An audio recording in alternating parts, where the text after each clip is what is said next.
Olá, alunos! Eu sou a professora Marília e esta é a aula de Química. Vamos começar?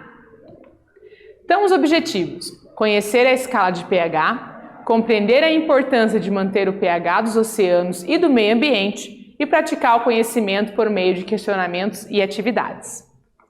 E os questionamentos da aula? Por que precisamos estudar a escala de pH de uma solução? O que ocorre com os corais quando ocorre variação de pH nos oceanos? Então, para começar, vamos falar um pouquinho sobre as teorias ácido e base. Então, a gente tem várias teorias e cada uma delas, o conceito de ácido e base muda um pouquinho. Então, a teoria do Arrhenius, ele fala o seguinte, ácido é toda espécie química que aumenta a concentração dos íons H+, ou hidrônio, que é o H3 ou A+, quando em solução aquosa. E base é qualquer espécie química que aumenta a concentração de íons hidroxila, OH-, quando está em solução aquosa.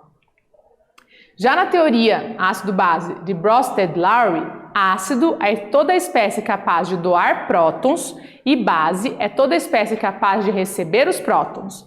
E na teoria ácido-base de Lewis, o ácido é toda espécie capaz de receber um par eletrônico e base é toda espécie capaz de doar um par eletrônico. E aí a gente diz que a teoria ácido-base de Lewis é aquela que engloba as outras duas, né? Tanto a teoria de Bronsted-Lowry quanto a teoria de Arrhenius. Vamos fazer a atividade 1? Olha só. A partir da revisão dos conceitos apresentados pelas três teorias ácido-base, como podemos identificar um ácido e uma base teoricamente? Agora é com vocês.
Vamos para a correção da atividade? Olha só, o exercício fala o seguinte, a partir da revisão dos conceitos apresentados pelas três teorias ácido-base, como podemos identificar um ácido e uma base teoricamente? Então, olha só, teoricamente é possível identificar os ácidos e a base por meio das definições descritas pelas três teorias. Segundo a teoria proposta por Arrhenius, um ácido pode ser identificado pela presença do hidrogênio à frente da molécula e, por sua vez, uma base pode ser identificada pela presença do íon hidroxila à direita do cátion, geralmente o íon metálico, no final da fórmula. E para a teoria proposta por Bronsted-Lowry, é preciso analisar a molécula da substância, pois envolve doação e recepção de prótons. A água, por exemplo, pode ser um ácido ou uma base segundo essa teoria. Então é preciso analisar durante o processo da reação para a gente saber qual é o comportamento de cada uma das substâncias. E de acordo com a teoria desenvolvida por Lewis, assim como na teoria de Bronsted-Lowry, é necessário analisar a estrutura da substância, pois envolve transferência, doar e receber, par eletrônico. Sabemos que é possível identificar um ácido e uma base a partir das teorias ácido-básicas desenvolvidas. Então, de maneira teórica, a gente já sabe como identificar. Mas será que é possível classificar uma substância em ácido ou base por meio do paladar? Olha só, a partir das propriedades organolépticas de ácidos e bases, que geralmente são opostas, é possível diferenciar um ácido e uma base pelo sabor. Ou seja, os ácidos possuem um sabor azedo, como o limão, o morango, o abacaxi e outros. As bases, por sua vez, são caracterizadas pelo sabor adstringente, aquele que amarra a boca, como por exemplo a banana verde, o caqui verde, feijão, uvas, entre outros. No entanto, identificar ácidos e bases pelo paladar é um método altamente perigoso, pois algumas substâncias pertencentes a essa função química são tóxicas. E veja que os exemplos que a gente deu aqui são exemplos de frutas, de alimentos que a gente consome, que têm propriedades ácidas e básicas. Nunca, jamais, em hipótese alguma, se você estiver no laboratório de química, nunca experimente nada, mesmo que no rótulo esteja escrito alguma coisa que você conhece. Água, por exemplo, ou água com sal. Jamais experimente. Não se pode experimentar nada do laboratório. Combinado? Então, as substâncias podem ser tóxicas ou também muito corrosivas, podendo causar lesões graves, como por exemplo o ácido sulfúrico e o hidróxido de sódio, que também é chamado de soda cáustica. E o que é o pH? Para identificar um ácido ou uma base, quando em solução aquosa, há um referencial importante que é o pH, que se chama potencial hidrogeniônico, que é uma sigla que expressa a classificação de uma solução a partir da concentração dos íons hidrogênios ou hidrônio e dos íons hidroxilas. E aqui está uma foto do Søren Peter Lauritz Sorensen, que desenvolveu essa técnica. É utilizada para determinar o nível de acidez, basicidade ou alcalinidade de uma solução, ou neutralidade. O termo pH foi introduzido em 1909 por Søren Peter Lauritz Sorensen e o P é originário do alemão, que significa potens, que é concentração, e H para os íons de hidrogênio. O pH é representado em duas escalas, que varia de 0 a 14. E aí a gente tem o pH 7 como meio neutro, e o pH inferior a 7, meio ácido, e o pH acima de 7, meio básico ou alcalino. Então, se a substância for neutra, ela vai ter um pH ali 7. Se ela for ácido, ela vai ter pH menores do que 7, então os números menores. E acima de 7, lá até 14, a gente tem então o pH para as substâncias básicas ou alcalinas. A escala do pH ela varia de 0 a 14 em temperatura de 25 graus, que a gente considera como temperatura ambiente. Quanto menor o pH, mais ácida é a solução. pH igual a 0 é o máximo de acidez e pH igual a 14 é o máximo do pH alcalino, pH básico. E a escala do pH foi formulada a partir de cálculos matemáticos. E aí a gente tem aqui uma variação da nossa escala do pH. Então o 0 ali, que seria o mais ácido possível, ácido de bateria e ácido fluorídrico. Depois, ácido número 1, pH 1, ácido clorídrico, que é o secretado pelo estômago. 2, o suco de limão e o vinagre.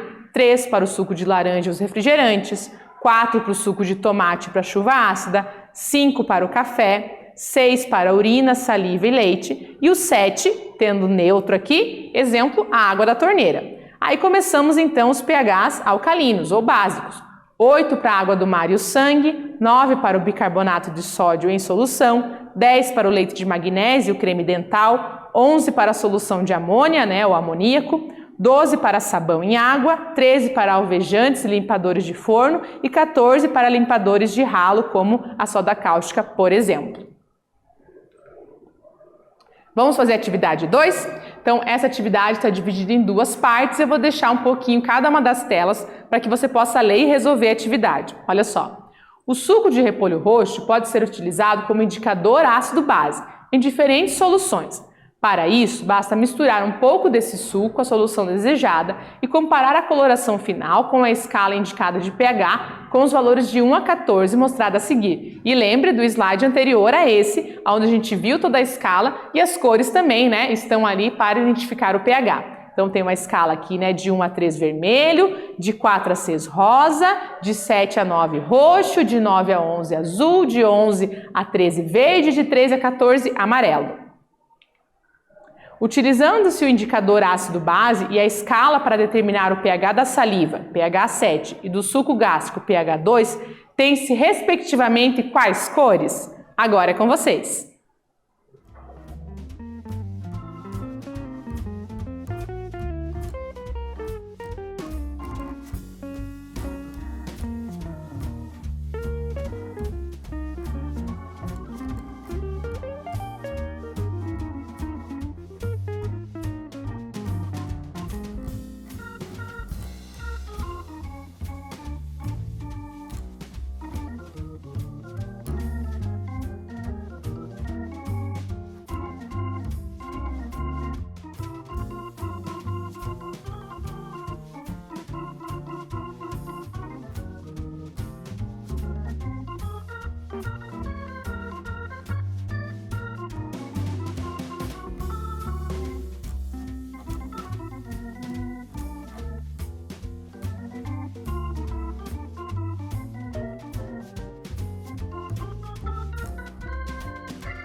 Vamos para a correção da atividade?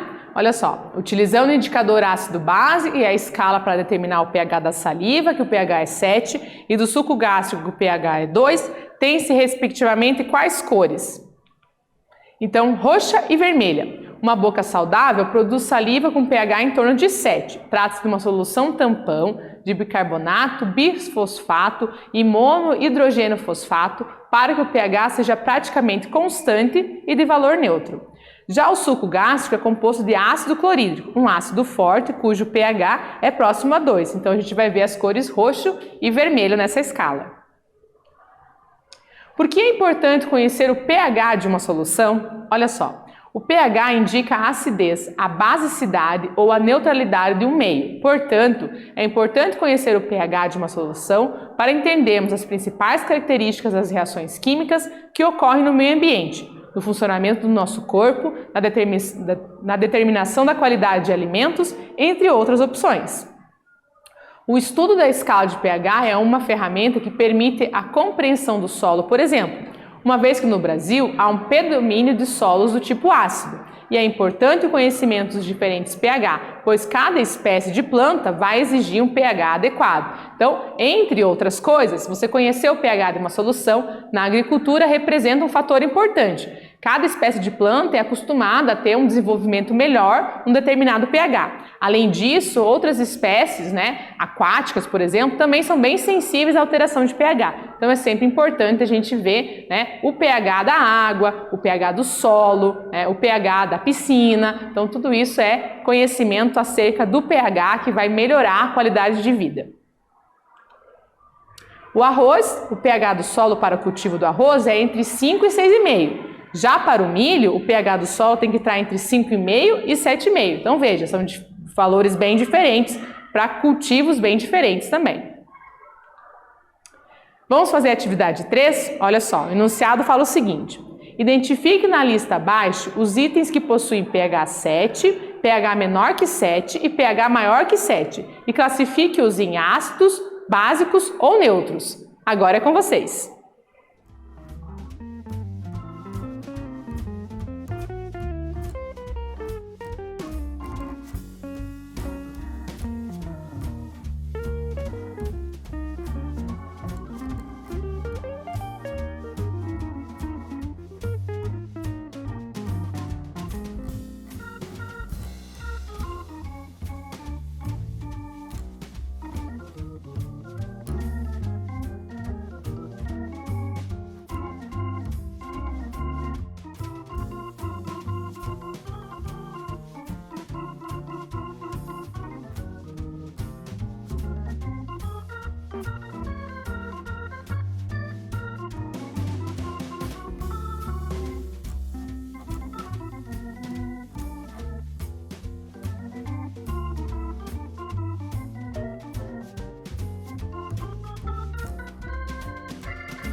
Vamos para a correção da atividade? Olha só, o exercício quer que você classifique, em ácidos, básicos ou neutros, as substâncias a seguir. Então vamos lá. O amoníaco é uma substância básica, a chuva ácida, ácida, a água destilada, neutra, o suco gástrico é ácida, suco de laranja, ácido, limpa-forno à base de soda cáustica é básico, a solução da bateria do automóvel é ácida e o refrigerante ácido também.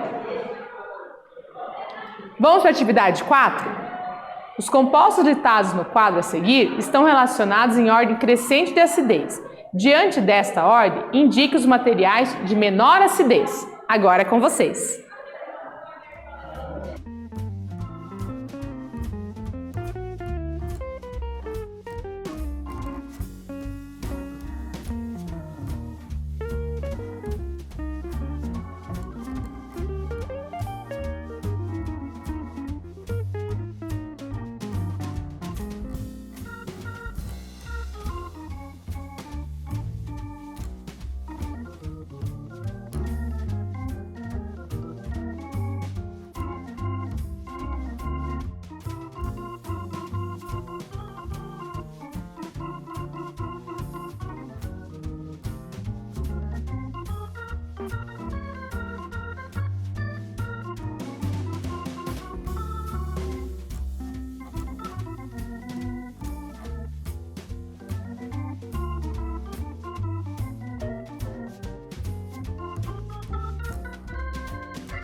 Vamos para a correção da atividade?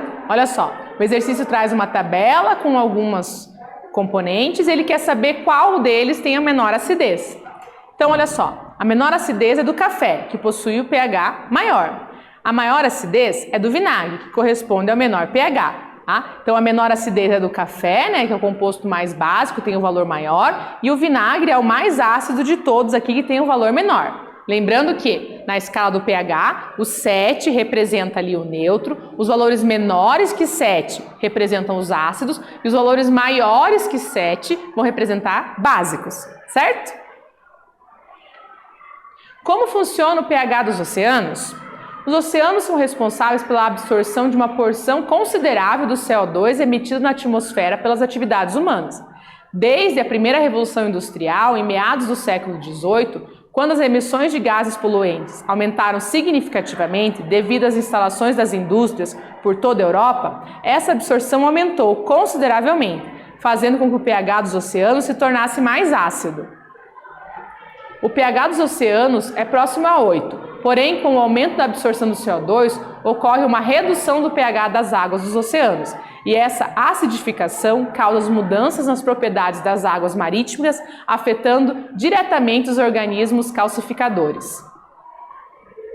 A acidificação dos oceanos desestabiliza o equilíbrio ecológico das algas e prejudica os recifes e corais, causando o branqueamento dos corais, né, como a gente pode ver nessas imagens, gerando danos irreversíveis. Então, os corais que são super coloridos, né, acabam ficando esbranquiçados em função do aumento aí da acidez, né, dessa acidificação dos oceanos, porque o CO2 que está na atmosfera, por simples contato, vai sendo, né, dissolvido ali na água e vai tornando o oceano mais ácido, né? O CO2 misturado com a água, né, vai gerar ácido.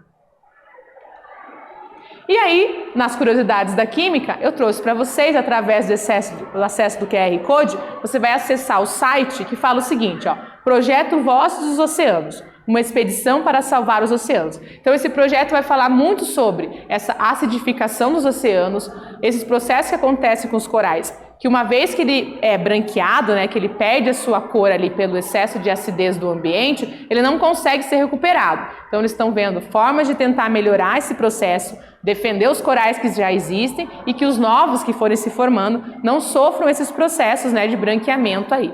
Além de os corais branqueados, a alteração de pH no ambiente aquático como um todo vai trazer malefícios para os organismos mais simples, né, que são afetados por essas alterações. Vai mudar o ciclo reprodutivo de muitas espécies e isso acaba refletindo no efeito em cadeia. Então, se as espécies mais simples que servem de alimentos para outras um pouquinho mais complexas deixam de existir, aquelas segundas passam a não ter alimento e assim sucessivamente todo mundo vai sendo prejudicado por esse processo. Por isso é importante, né, estar sempre observando o pH dos oceanos através, né, de movimentos como esse que você pode acessar para conhecer mais no site. Interessante, né?